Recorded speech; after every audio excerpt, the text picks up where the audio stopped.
I want people to say like, okay, let me look at this example of Austin, and now let me look at the data and the statistics. Again, like we were just talking about in the realm of storytelling, it's like, let me look at the individual as then a catalyst for exploring the broader picture.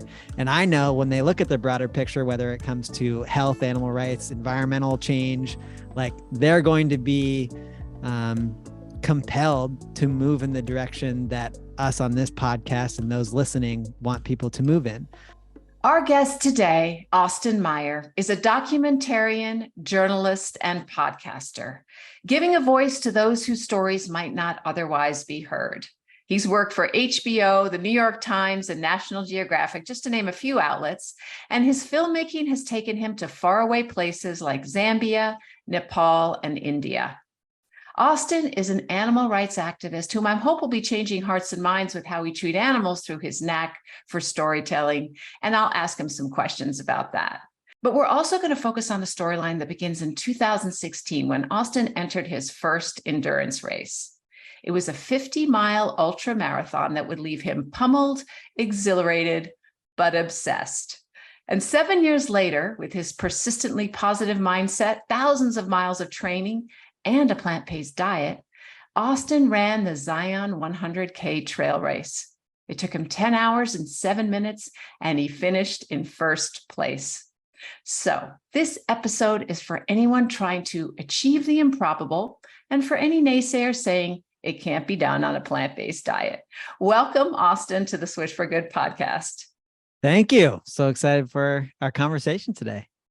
Dotsie speaks of you so highly, and she's so sorry that she's not able to be here today. But as I mentioned, she is lobbying in Washington, D.C. for the Soy Act. So I love it. We'll forgive her. So let's start, Austin, with you and your vegan journey. What prompted you to go vegan? Was it about 5 years ago?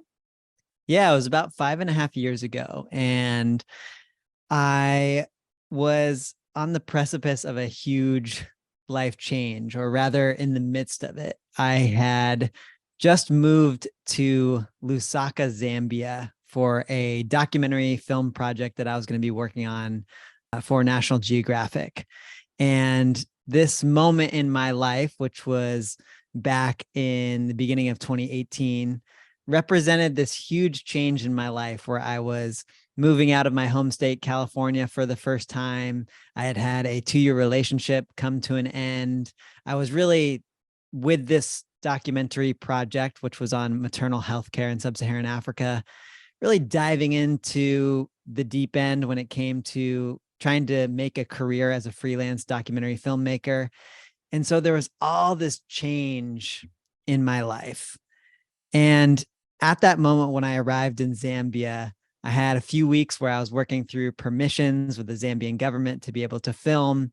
And so I had a lot of alone time where I was just in this new context, in this new culture, and just alone a lot, reflecting on my life, who I was. And there was something about that change of context being apart from the kind of self-identity that I had had of my past that made me open to just like reflecting on how I was living my values in a new way. And I just so happened to be listening to this podcast that I really enjoy called the Rich Roll Podcast, which is hosted by a vegan endurance athlete. And I had just gotten into endurance athletics after a career of playing soccer. And he often has people come on the show to talk about veganism, but in the past, I had always just thought, no, those are not for me. But there was something about being in this new context, getting ready for this big documentary project where I was reflecting on my values that made me open to hearing those episodes of the podcast for the first time.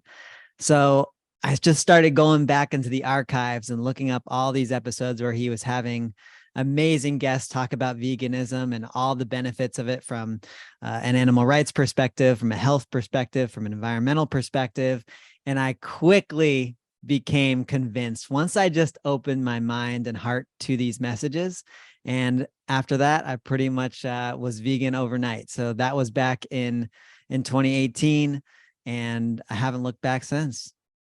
What was it that resonated most with you when you heard? We've had Rich on the podcast, and his podcast is terrific for folks who haven't heard it yet. You'd be one of very few people since it's so popular. But what was there's so many reasons to go vegan. What Mhm. was the thing that really drew you in? It's hard to pinpoint like a particular episode. I know that one of the first messages that I heard that really piqued my interest was I have dedicated my entire life to the pursuit of elite athletics. So ever since I was 5 years old, my goal was to be a professional soccer player. I got recruited and played Division I soccer at Stanford University. And then when I didn't make it to the MLS, which is the top pro division for soccer in the United States, I started transitioning into this world of endurance athletics. But I knew that I'm way behind the curve. Like I'm going to be competing against people who are those who have been running cross country and college. And so I was thinking, what are all the ways that I can just optimize my athletic performance? What are all those like gains that I can get that just are incremental improvements that will compound over time to make a huge difference in who I am as a person and an athlete? And so when I tuned into this podcast where Rich Roll, he himself as a vegan endurance athlete, was having people come on the show to talk about the benefits to athletic performance and the longevity which people can be competing as a plant-based endurance athlete, I was thinking, well, that's definitely what I want to do. Like I want those incremental, advantages that I get from eating a certain way. And I also want to be competing and being like identifying as an athlete for as long as possible. And so the longevity of the promise of vitality was a huge draw for me. But then, like I said, I kind of just, once I started hearing these episodes, I got so curious about all the elements of veganism. And so at the same time that I was listening to those episodes about personal health, I also was diving into the episodes that are about how animals are treated in industrial animal agriculture. And I so clearly connected how the decisions I was making every day were contributing to that. And that just didn't sit right with me. And so I also, that was a huge, huge draw for me early on and has only grown in the 5 years that I've been vegan. Yeah, Dotsie talks about, she was also on, she has a really good interview on the Rich Roll podcast. You probably listened to her interview. I don't know if she was on in 2018, but she talks about how recovery is one of the key issues, especially for endurance athletes, and that Yeah. plant-based diets helps you recover. When you made the switch, it might have been a little Mhm. hard because you were in such different circumstances, but Yeah. tell us, what did you feel physically, especially since that was why you wanted to, that was the primary motivator? I didn't go through a massive transformation that was like there was Austin before veganism and there was Austin after veganism when it comes to my physical performance. And I think it is really challenging to pinpoint just because there were so many variables in my life that were changing at that time because I had just moved to Zambia. Um, but I will say that the big difference that I felt was just an alignment change, like an alignment within myself. And I'm a very like heart-centered person who really thinks about like the ways that I'm living my values. And so to just sync those up a little bit more uh, made for me, like made me a more fulfilled person, made me a more confident person. And I think that was a huge benefit, right? When I made that transition. Um, but it wasn't like a complete alteration physically for me. And I'd also been competing in like high level athletics for my whole life. And so, yeah, that's what I would say on that one. And how was it for you to transition? Did you have a hard time? You were in Zambia, which is more plant-based leaning than our culture here in the United States. So how was it for you to eat and then still get that protein that everyone Yeah. Yeah. Well, it's an interesting context to make the transitioning to veganism, because oftentimes when I'm giving people advice about transitioning here in the US, whether it's friends or family, I usually just give the advice of start to take the things that you already enjoy eating, figure out what's not vegan in those meals, and just kind of go one by one with those ingredients and start to figure out how you can veganize them. So you're essentially gradually changing your palate with some new ingredients, but grounding those meals and things that you're used to. But in Zambia, they didn't have as many of the alternative proteins that we have as options here. So that transition for me looked a little bit different. What it often looked like is me getting more comfortable cooking at home, because I noticed in Zambia when people go out to restaurants, a lot of the restaurants were serving meat. They were serving animal products. That was kind of a special delicacy in some of the regions there. And so for me, if I was just going to be, someone coming in from out of the country and eating a lot at restaurants, it was going to be a little more challenging for me to get the vegan meals that I would like. And so I really had to, start learning how to cook some of the new ingredients. And then I also spent a lot of time while I was in Zambia in a rural village, which is where I was filming this documentary on maternal health care. And one of the things is that I learned how to cook some ingredients from being out in the rural villages in Zambia. Most of the people who I was filming are subsistence farmers. That's where they make their living. They have incredible fields of a variety of vegetables. And so just getting a sense of how they ate, how they cooked, that was actually educational for me at that time as well. When you came back to the States, what did you find it? Did you get pushback from any of your athlete friends or family? Not really. I feel very fortunate to have parents who, for my entire life, have been so encouraging of me to walk my own path in life. I think that encouragement from a young age to not give in to peer pressure and to do what I feel right has led me to be the type of person who, studies a major at Stanford University that's creative writing, which very few people were studying, to make a career path in freelance journalism and documentary film, which is untraditional. And it also gave me the confidence to say, hey, I feel like the way that our culture eats is not in line with my values in any way.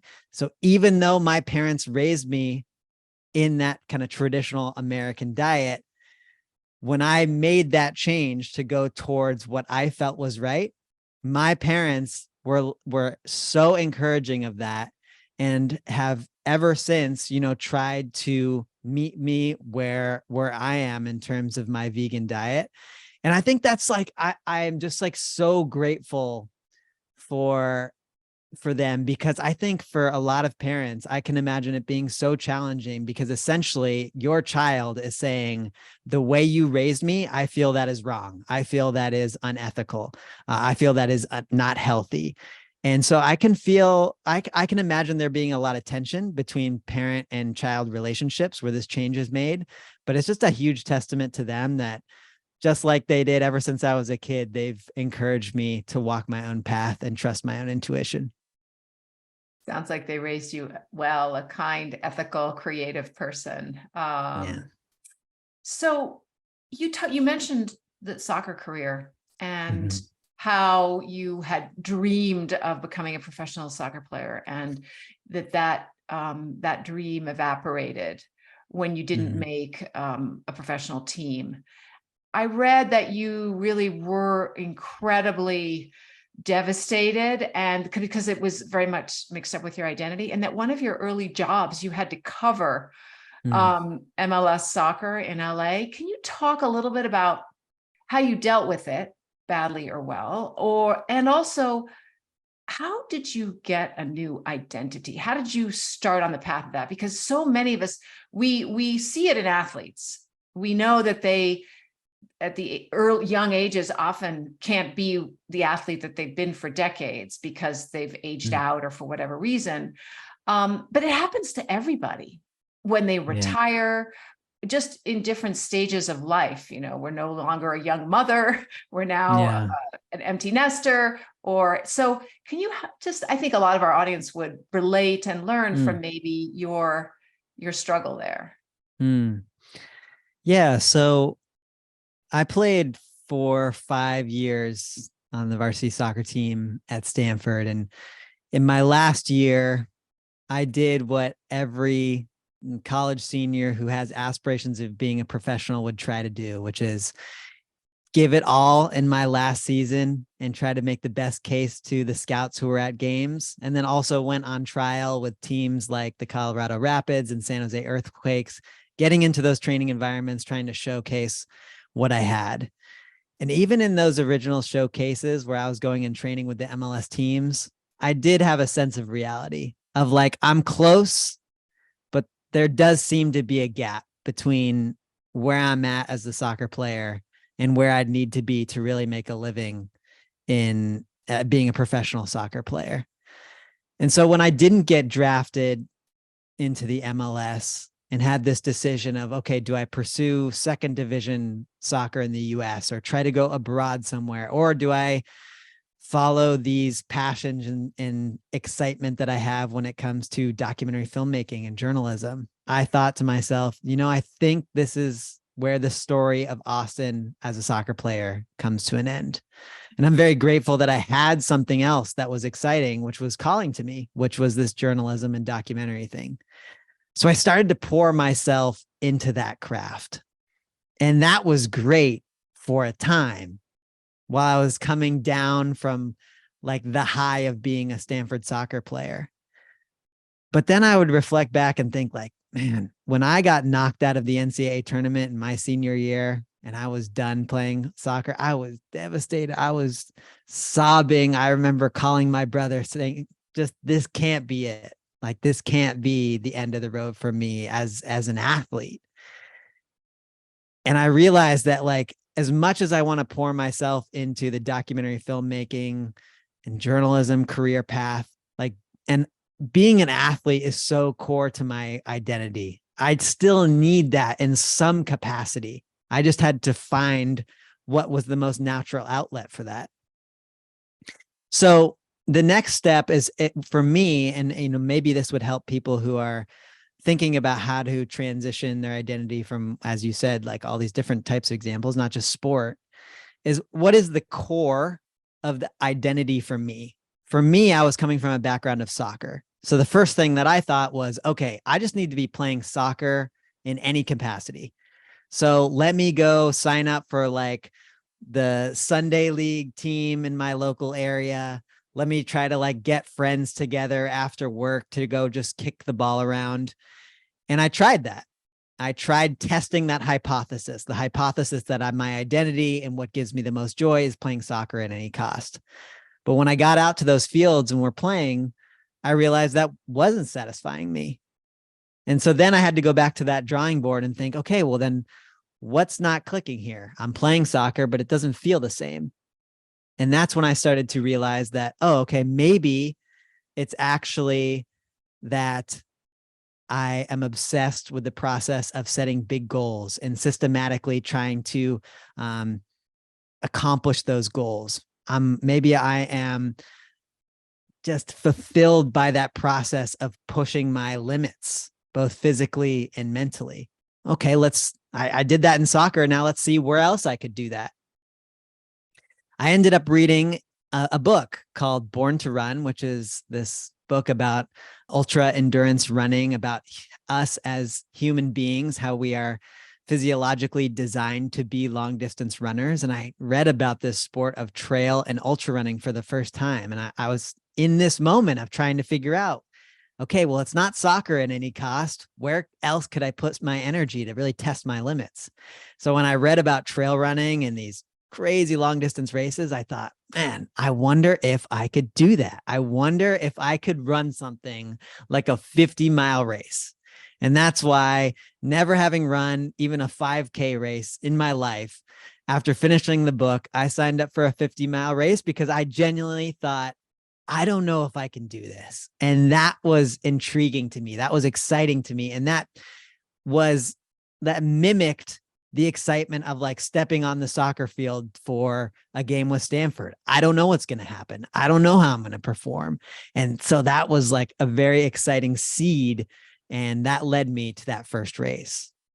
It's interesting that you went from soccer, which is very much a team sport, to such a solo, not just a solo sport, but also a lonely sport, because you spend a lot of time, alone. You might not be lonely, but you're alone. Yeah. How did that suit your personality? What did you learn about yourself in the course of training and racing those first few years? I feel like there are so many new lessons that I'm getting to learn in an individual sport that I didn't learn when I was playing soccer, and vice versa. There were a lot of lessons that I learned being on a soccer team that I would never have learned if I had just been a runner my entire life.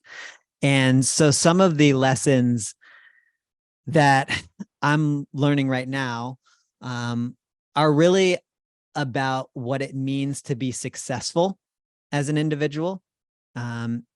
The concept of success is a very different concept when you're in an individual sport than when you're in a team sport, at least for me at this stage of my career.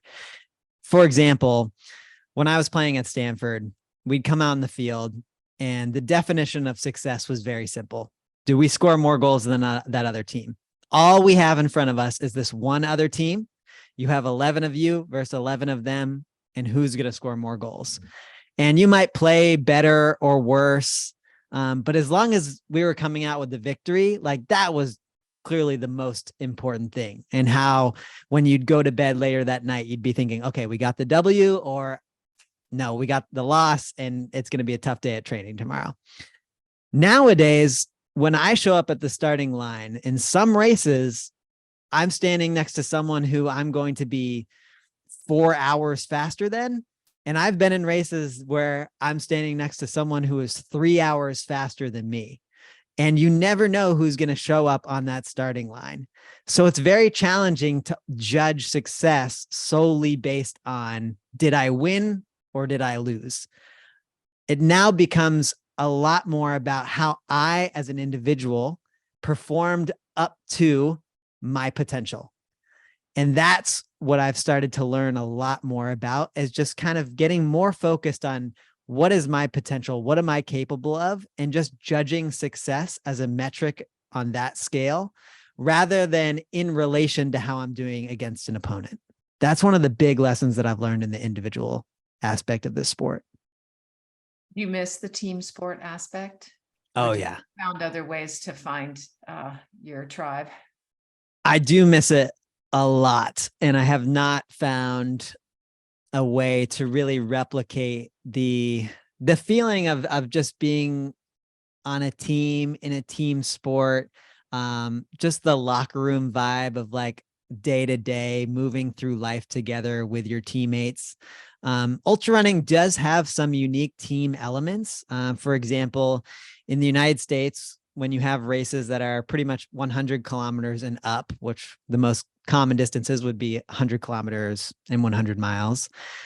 In the US, there are these elements of races called crews and pacers. So essentially, people who are running the race can have a crew that meets them at certain aid station and provides them any sort of aid they need, whether that's food, water, sunscreen, extra pairs of shoes. And then you also have pacers who can essentially run alongside that athlete to give moral support, to look after them in the safety, for a means of safety. And so at times there you can feel like you're on a team and you're supporting an individual, but it is a lot different. Now, I will say the nature of this sport that is grounded in solitude was also a big draw for me, because I'm not reliant on anyone else to really train hard around the other career obligations that I have. So I can be an ultra runner and train my ass off while also pursuing a career in documentary filmmaking and really just tailor my training whenever I have a moment. If I was in a team sport, I would have that team, which is amazing, but I would also not have the flexibility that I do now to train as hard as I can. So it just fit where I am in life at this moment. Share with us how you eat when you're training and during a race. Mhm. If you could share with us I guess most of our audience are not ultra marathoners, so they don't know much about that, but also how Yeah. you're different from someone who might be an omnivore. Mm. So I guess where should we start with training, or you want to start with racing? Let's do training. Then we'll Okay. put up to racing. Okay. So training, I would say when I'm training, the way I eat wouldn't be vastly different than anyone else who's eating a whole foods plant-based diet, except the volume that I would eat would be quite greater, just because I'm burning so many calories when I'm in training. So in training, for example, right now, if you were to look at like the last 4 weeks of my training, I'm probably averaging in the range of 70 to 75 miles per week on a 6-day training schedule. Most of those miles are happening on trails in the mountains. So it's a good amount of time. And so for me, what it looks like in terms of how I eat is I Are will, you, are you yeah, just sorry to interrupt, but are no you worries. training for something right now? Or is this your normal week, just Austin maintaining? Yeah, this is pretty just normal week, but I do have a race coming up in a couple weeks, which is a 50K, so 31-mile race in an area of Northern California called the Marin Headlands, which is a trail mountain race. So I am training for that right now, but that would be a pretty typical week whether I was training for an upcoming race or not. Um, so when I wake up, my hours aren't typical because I am a freelance documentarian. So I do have the privilege and luxury to kind of get up when I want and kind of schedule my day and my hours how I want. So I'll usually wake up around 8, and before my run, I will usually have some sort of like whole grain toast with peanut butter and a banana. And then like a full glass of water. That's usually how I'll start my day. And just based on that, I'll head out to the trails. And I'll usually run in a typical weekday somewhere in the range of 10 to 12 miles. And on that run, I usually have a little bit of extra calories in the form of a gel pack, which is pretty traditional for people who are taking calories on the go and running races. And that might be an 100-calorie gel pack, maybe in the range of 20 to 40 carbs in that gel pack.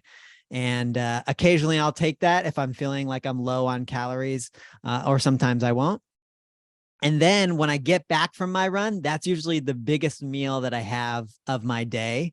And I'll usually have like a whole wheat bagel with avocado on it. And then I'll make just like this, throw a bunch of vegetables into a wok.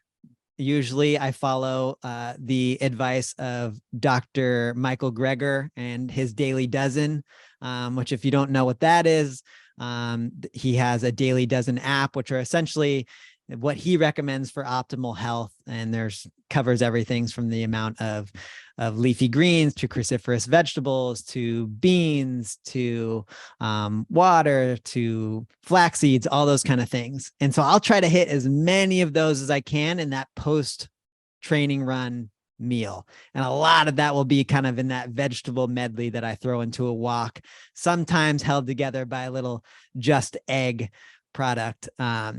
And so that will kind of be my main breakfast or brunch there. And then I usually have a smoothie bowl as well. So it's a big meal. And in that smoothie bowl, I'll have frozen fruit, frozen berries, banana, flax seeds, chia seeds. It's just like all thrown in there. Occasionally, if I'm in like very intense training blocks, I will throw some pea protein powder in there, but I'm not really too worried about getting enough protein based on all the other things I'm eating. For the most part, if I'm getting enough calories and I'm not hungry, I know that I'm pretty much on par, at least with the amount of protein that I should be getting. When you have the smoothie bowl, do you put it in a blender? Is that what you're doing and making it sort of a thick not too much liquid, so it's kind of thick and pudding like. Exactly. It's just like I just get to have some ice cream in the middle of my day. Yeah. It's fantastic. I make that for breakfast. I put in tofu and beans. Oh, A whole bunch. Oh yeah, tofu or beans or avocado. You could do, or you can mix them if you want. Because I make more than one. I don't want to dirty the, have to too much cleaning. So I make several and put them in the fridge. Tofu, beans, fruit. And I do put in a scoop of protein powder, ice, and then a little bit of water, maybe if it needs it, banana. Yeah. It becomes like, and then chia seeds when it's done, and it becomes like a pudding. It's delicious. Oh yeah. It's so good. It's so good. So, So I'd say that's like that meal right there is almost like what I build the rest of my nutritional day around.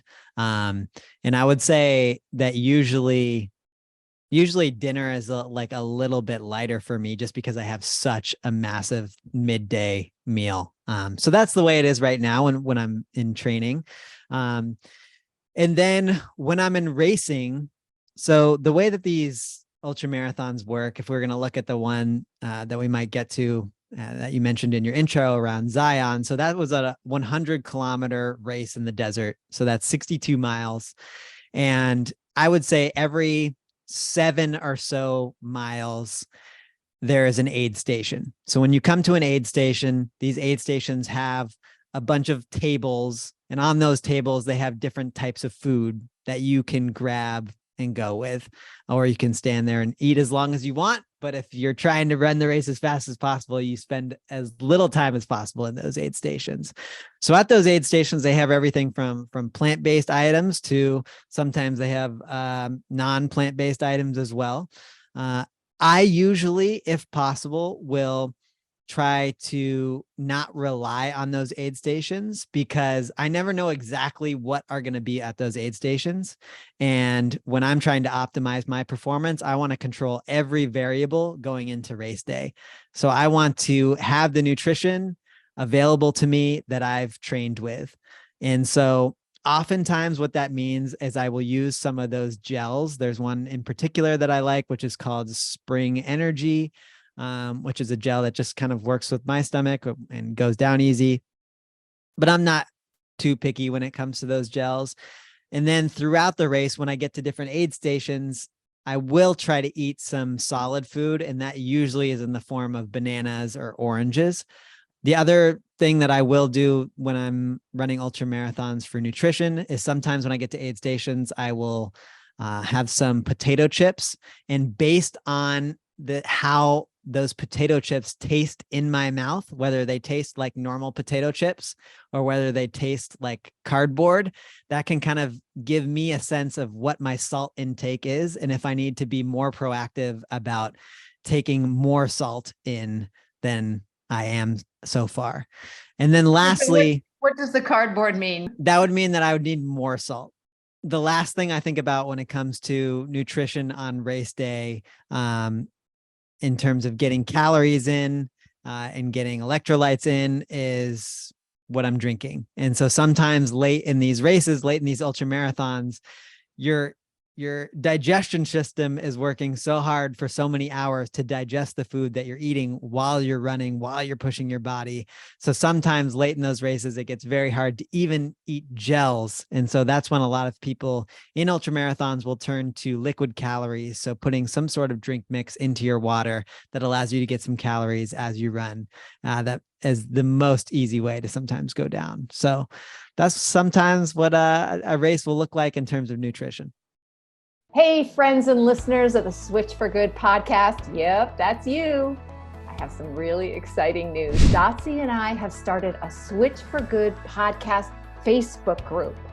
We created it so we can build a community of fans that will help us improve the show and deliver on the topics that you want to learn more about. So we want to hear what your favorite content is, what you want more of, and what you want less of. And if you like the length of the show, Dotsie and I are always talking about the length of the show, right, Dotsie? Yes. We want to tailor our show around the needs and desires of our incredible listeners, almost 500,000 of you. And it's really simple to join. Just go to our Switch for Good Facebook page. That's Switch, the number 4, and then Good. And then click on groups. And there we are. the Switch for Good podcast chat. You can post directly in the group, share ideas, talk to other listeners, and connect with like-minded folks. So go, run, join our Facebook group and tell us what you want.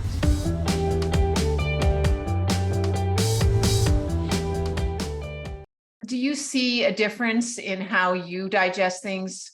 I mean, I've heard that plant-based foods are so much easier than, for example, the stuff that has dairy in it and everything for people. Do you see a difference with your digestive system and other folks because you're not eating these foods that are harder to digest, or that? Well, I will say one of the interesting elements is that most ultra athletes who I see when it comes to their nutrition game around race day will actually move towards my end of the spectrum when it comes to race day. Like, most people aren't eating dairy. They're not having meat when it comes to this day where you need to perform, which is kind of an interesting element. That's kind of like what they do in their normal day lives. But on race day, I see a lot of people. There's very few people who I'm seeing eating those things at aid stations or with their crew. So for the majority, from what I see, and I haven't raced in France where I know things are a little bit different, but here I would say that most of what people are eating during races are plant-based. And then when it comes to how I'm able to digest things in comparison to other people, it's a little hard to say. Like, so far in races, I haven't had many stomach issues, which in this sport is a big reason why people might have to drop out of a race or really struggle during a race. I haven't had those issues yet. But I hesitate to, point all that to one thing and say what other people are doing wrong, just because I don't know their situations, but it seems to be working for me. Right. You have a very healthy microbiome. Scott Jurek is a legend in the ultra distance running, and he is a longtime vegan. So I imagine that when other runners hear that you're vegan, it doesn't surprise people, or they don't scoff at it like they might in a bodybuilding circle or something. Yeah, I agree with that. I think Scott Jurek did so much for raising awareness about the potential for a plant-based diet in the ultra endurance world. And his book, Eat and Run, was very influential for me early on when I was making my transition, when I was living in Zambia. I remember reading that book and being very inspired and feeling like, oh, I am definitely moving in the right direction. I will also say that the ultra running community draws a lot of people that just love to be out in nature, who love our public lands, who love spending time just in wilderness areas. And so you get a lot of people in the sport who, through that connection to the landscape, have a passion for environmentalism. And so I think that's another reason why a vegan diet is celebrated in some circles in the sport of ultra endurance athletics, because people also know how much better it is for the environment. And last year I got to do some work around that when I went to this camp, which is called the Footprints Running Camp, which is a kind of trail running and environmental activism camp, where my project was trying to get people to reduce their consumption of animal products. So the fact that I applied with a project like that and got accepted, I think that's pretty cool. So I'm working on that and working on bringing that vegan message as more and more into this space too. Great. Tell us about the Zion 100K. I heard that during that race, you actually, you had up to then done 12 ultra marathons or so. Is that correct? Something in that round. Yeah. Like 12 to 15, something like that. After one, you'd have to get fluids or be in the med tent, or one time you were in a wheelchair, because it's such a such a strain on the body. Yeah. But after the Zion 100K, you felt good. You actually hung out and cheered other people. Was there anything you've done that you did differently? Is there anything that you can point to that helped you get through that race so well? I think there were a few elements that I've kind of connected that feeling at the end of the race to. I think the first is just being fitter and being stronger. I think that the training and the lead up to the Zion 100K, which happened this spring, was just so solid and so consistent that I think showing up on race day with that extra base of fitness and strength definitely could have played into the fact that when I finished, I felt better than previous races where I have been in a wheelchair in the medical tent for hours. I also think that because I finished in such a fast time, for me, it meant that at the end of the race, I was still finishing when it was pretty warm out. In the past, on some races, depending on the terrain, depending on the start time, there's been races where I'm finishing around when the sun is setting. So when the temperature is dropping, and usually when I'm in really bad shape at the end of races, my internal body temperature just plummets and I start like immediately shivering. And then my body like can't control my body temperature at all. So it might've also been that. And then I think the last one is, I think when I finished the Zion 100K and the last mile or two, I pretty much knew I had it won. I pretty much knew I had it wrapped up. And so that also meant that even though I was kind of chasing the ghost of my potential, trying to finish as fast as I could also take that last mile to like slowly ease off the gas pedal a little bit, kind of soak in the moment and not just like completely like put myself through like a fastest mile as I can before completely just stopping and sitting still. So in some of my previous races, when I've been battling for like 8th place or 10th place or something like that overall, I have someone that's very close behind me and I'm just going as hard as possible till I cross the finish line, and then I just completely stop. So I think there's also an element of just like gradually telling the body, okay, we're about to end this very long day, rather than just like the immediate stop that might have helped. Great. Well, congratulations on that. Thank you. It's a win for you, and it's a win for vegans everywhere. Yeah, yes. May we step into your profession as a journalist and a documentarian? Yeah, absolutely.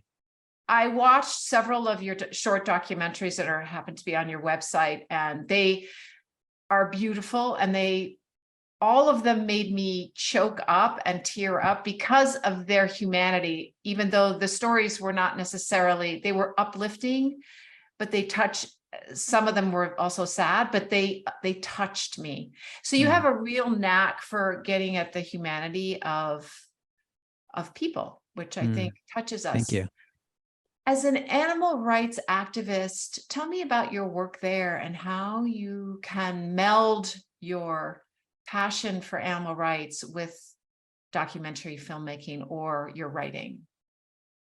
This has been the question on my mind for the better part of the last 2 years. And it's something I think about every day, and starting to think about what are the ways that I can use my unique skill set and my personal ethos and personal voice to be a better advocate. I think that's one of the amazing things about this realm of animal advocacy is everyone can take their skill set, whatever it is, whether you're a lawyer or a journalist or a grassroots organizer, and you can map it to this issue that we are all so passionate about and make a huge difference. And so for me, I've looked at the landscape of documentaries and storytelling when it comes to animal rights, and looked at how popular some of these films have been, and dreamt about, is that the type of movie I want to make?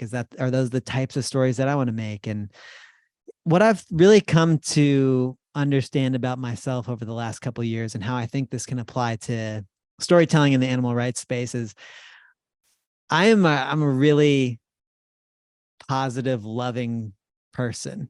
And a lot of the stories in this space of how animals are treated in our world are very dark and very sad.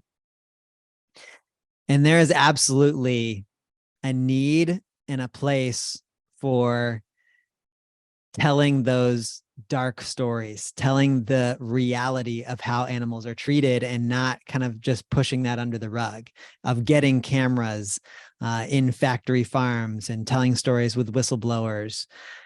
But I think probably for me and probably for my own voice, the stories that I will tell and the stories that I'm already working on in the space of animal rights are really about the beautiful connection between humans and animals, showing how it's core to who we are as beings on this planet to want to live in harmony with other creatures, and documenting stories where that love is so apparent that when people are watching a film or reading a story, they can't help but see animals like chickens and cows and goats and pigs as a someone rather than a something. And so I've been spending a lot of time on animal sanctuaries the past couple years, which has been really inspiring for me. And I'm currently working on a film which is about compassionate euthanasia on animal sanctuaries. So it's looking at end of life care for the farm animals that we typically in our culture never see reach the natural end of their lives. And one of the reasons why I chose that as a theme and a moment to focus on with a film is because in these moments, which they do have some sadness as a life is coming to an end, there's also so much power and beauty around the ritual of laying an individual to rest. And in those moments of death, you can see so much love and care and the history between individuals who are the caretakers for these animals. And my hope is that people, whether they're these would be the types of stories that would appeal to someone who's an animal rights activist, who's vegan, and someone who's not.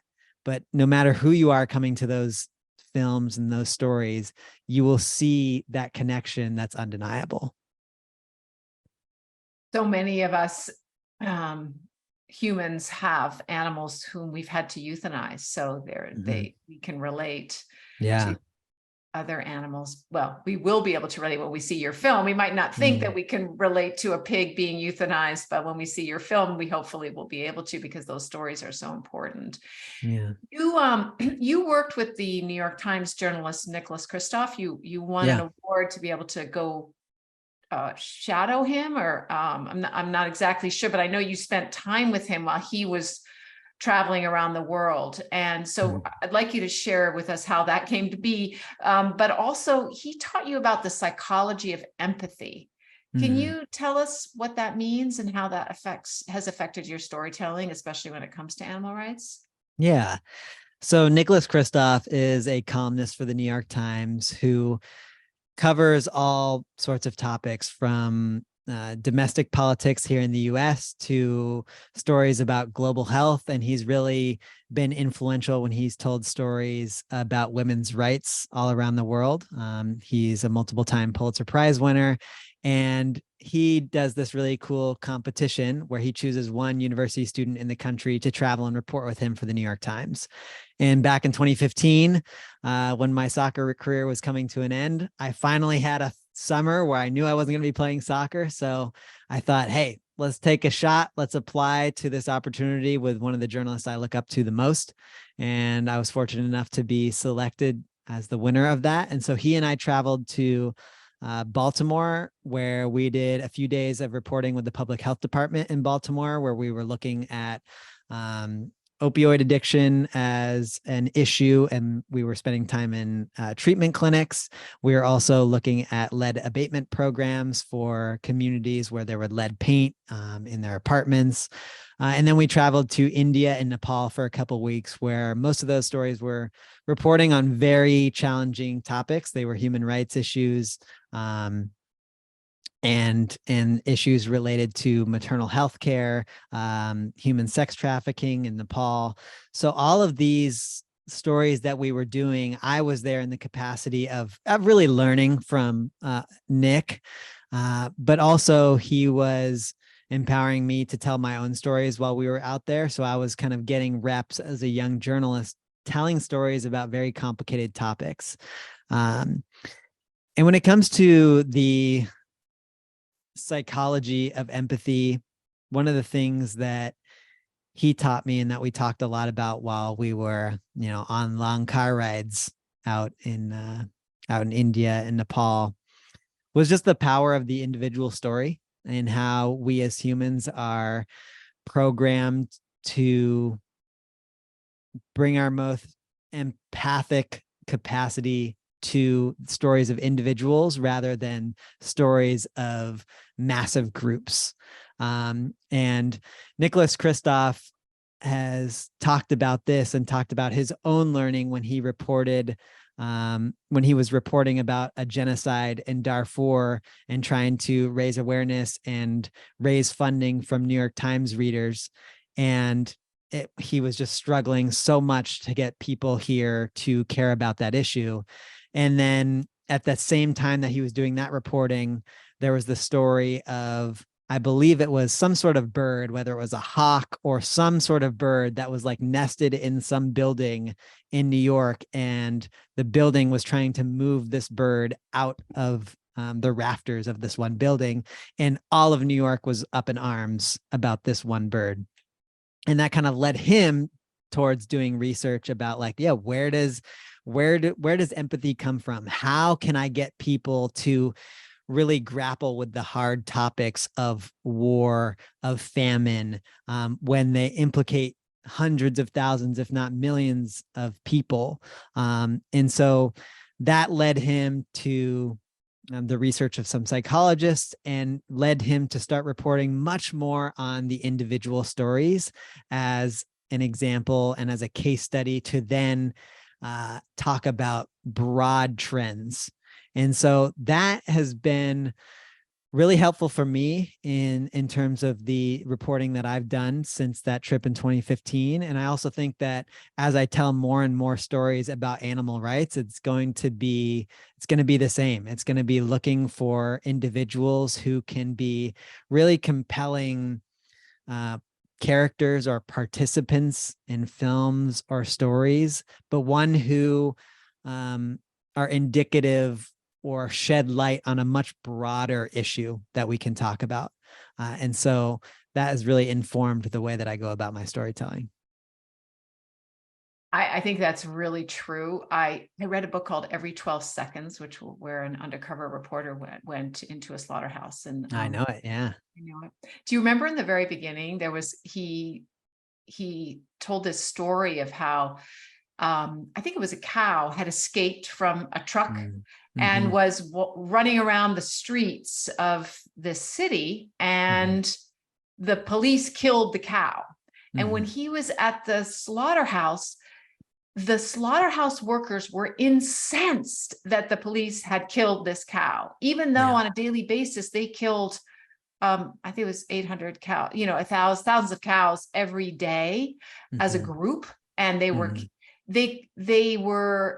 he thought was indicative of how when we look at masses of people or masses of animals, we can depersonalize them and they just become a thing, one big blob. Whereas if you tell the story of one creature, then it becomes so much more personal, and we feel for that animal. Yeah. And I think if people were to reflect on, even in the world of vegan communications, if you were to think about some of the most popular or well-known documentaries in this space, even if they don't follow some of the typical storytelling structures, like almost all of them are grounded in the story of an individual. Even if you look at something like What the Health or Seaspiracy, these are tackling super broad issues around how we treat our oceans and the animals in our oceans, but they are structured so that you have like the one individual and they're trying to figure out what's wrong with this industry. And then you kind of go on the journey with that person. And so that grounds us in the individual, and we watch them change over time. And in the storytelling world, the individual's capacity to change is what success is measured on. So, yeah. And I believe even in the real life, the individual. Yes, that is true. Yeah. So in your life, how do you feel the best way for you to change hearts and minds? Is it showing what an ultra runner can do on plants? Is it through your writing and your filmmaking? Or is it about you being just you, fit, happy, healthy, active? How do you feel like What's your superpower when it comes to I think probably just me being me. And me, I think that in all its ways, that in how it relates to my running, how it relates to my storytelling. This coming week, I'm about to be at the AVA Summit, the Animal and Vegan Advocacy Summit, leading a workshop on creativity and team building. And I've been doing that with my colleague and partner, Zoe Novick, this year, working with animal rights organizations, offering free team building workshops to increase their capacity to, work together in collaborative ways. I think it's all of those things. I do say, in the context of running, which has been a part of our conversation today, it's been a really interesting experience to get some press after winning the Zion 100K.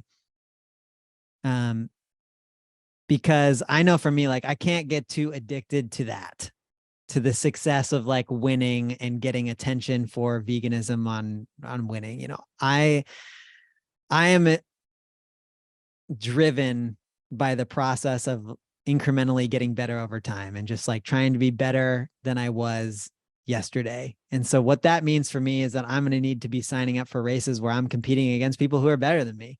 And what happens when that happens is that I'm not going to win every race. And I can't let the fact that I don't win or I don't get press for a vegan winning deter me from signing up for the races that are really going to challenge me in life. I often will tell people, even if they look at my running and say, oh, you're an example that, you can be, a great athlete, even if you're plant-based. I always say, like, yes, but also there are amazing athletes who are not plant-based.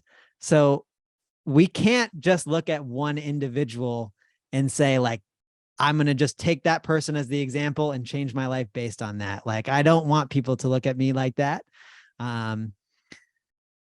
I want people to look at the bigger picture. Exactly. I want people to say, like, okay, let me look at this example of Austin, and now let me look at the data and the statistics again, like we were just talking about in the realm of storytelling. It's like, let me look at the individual as then a catalyst for exploring the broader picture. And I know when they look at the broader picture, whether it comes to health, animal rights, environmental change, like, they're going to be compelled to move in the direction that us on this podcast and those listening want people to move in. But I think, yeah, we'll see how I might make the most change. I don't know how it's going to happen, but I'm going to try to learn from all the guests that you have on your show and just try to educate myself and do the best I can. Well, you mentioned the AVA, and this will air after AVA, but tell our listeners how they can find you, because I'm sure they'll want to cross paths with you and your workshops and your documentary work and journalism. Yeah, so the best way to reach me is either through my website, which is austinmeyerfilms.com, or on social media. I'm pretty much at Austin Meyer Films across the board there. And I would be happy to connect with anyone who's interested in talking about storytelling, whether you have a story or you're interested in stories getting told that maybe aren't. Feel free to reach out. Or like I said, I lead team building workshops, and those are grounded in the principles of improvisation. So I do improv theater, and I lead a lot of interactive activities where people are getting to practice the skills of building on the ideas of their partners, making their partners look good, risk-taking and not letting mistakes prevent us from making forward progress. All these things that I learned in the context of improvisation, I've adapted those activities and those games for a workplace context. So if you're interested in that as well, would love to chat. And your Austin Meyer podcast is also a lot about storytelling. Yes, that is a lot about storytelling. So I invite documentary filmmakers on that show to talk about the craft of telling stories. Well, thank you so much for being on our show today, Austin. It's been a real pleasure speaking with you. Thank you so much. Hey, folks. Okay, back by very popular demand is our plant-powered plate fridge magnet, which you are going to receive for free if you leave us a rating and a review on whatever platform you're listening to this podcast on. So here are the details. Just write your quick review. Does not need to be long, does not need to be a whole story. Just be honest and speak from the heart. Then take a quick screenshot of the review you wrote and email it to us at podcast@switchforgood.org. That's podcast@switchforgood.org. And include your mailing address so we can send you a power plate. We are doing this because the more reviews we garner, the higher we go in search results, which means more folks will learn about our podcast. So the power is in your hands. Leave us a review and zoom, your power plate arrives at your doorstep. So thank you so much for tuning in today. If we helped you in any way, then click the subscribe button and let's keep hanging out together. We have so much more to share with you. And if you need more information on actually making the switch for good, please visit us at switchforgood.org for loads of info. And you can subscribe to our mailing list where you will receive all sorts of super cool gifts, discount codes to our very fave dairy-free products, and a lifetime of powerful health tips. So join us on the journey to switch for good. This is the future.